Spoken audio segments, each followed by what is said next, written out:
కొంతమంది పారిపోయారు.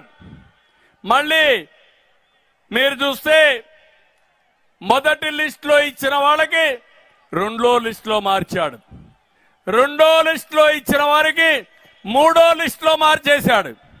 అంటే ట్రాన్స్ఫర్లు, రీట్రాన్స్ఫర్లు, తర్వాత అగైన్ ట్రాన్స్ఫర్లు, అన్ని పిచ్చి రాజకీయాలు చేస్తున్నాడు తప్ప ఎక్కడ రాజకీయం అంటే ఏబిసిడీలు ఓనమాలు తెలియని పిచ్చి వ్యక్తి ఈ జగన్మోహన్ రెడ్డి.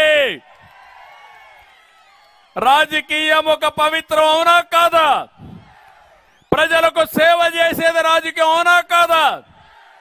మీ భవిష్యత్తుకు కృషి చేసేది రాజకీయం అవునా కాదా? కానీ మిమ్మల్ని అంధకారంలో పెట్టేది రాజకీయం అని అడుగుతున్నా మిమ్మల్ని అందరినీ. ఆయన ఒక కన్ఫ్యూజ్ అయ్యాడు, ఎమ్మెల్యేలు కన్ఫ్యూజ్ చేశాడు, అతను సందిగ్ధంలో ఉన్నాడు. ప్రజల్ని సందిగ్ధంలో పడేసి ముందుకు పోయే పరిస్థితికి వచ్చాడు. అందుకే చెప్తున్నా, సిద్ధం లేదు, బూడిద లేదు, గాడిద లేదు. పిచ్చోడికి సందిగ్ధం. పిచ్చోడి దగ్గర రాయి ఉంటుంది, ఆ రాయి ఆయనైనా కొట్టుకుంటాడు, నిన్న కొడతాడు, నన్నైనా కొడతాడు. అదే జరుగుతా ఉంది ఈరోజు రాష్ట్రంలో. పిచ్చోడి చేతికి అధికారాన్ని ఇచ్చాం మనం. ఆ అధికారంతో మనల్ని నాశనం చేసే పరిస్థితికి వచ్చాడు.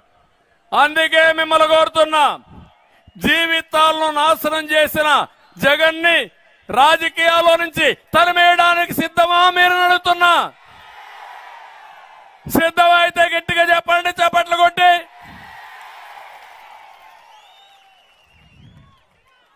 ఆయన అంటున్నాడు, ప్రజలే నాకు స్టార్ క్యాంపెయినర్లని. తనకెవరూ లేరంటున్నాడు, పేపర్లే లేవంటున్నాడు, ఛానలే లేదంటున్నాడు.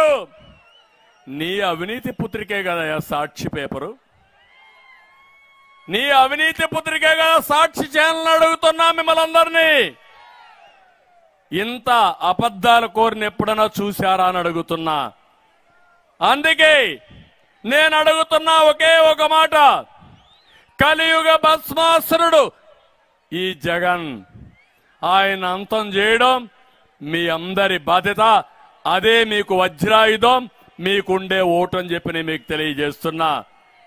అందుకని జగన్ ఓడించడానికి, భస్మాసురుడిని అంతం చేయడానికి నిరుద్యోగి ఒక స్టార్ క్యాంపెయినర్ గా తయారు కావాలి. సిద్ధమా తమ్ముళ్ళు అని అడుగుతున్నా మిమ్మల్ని.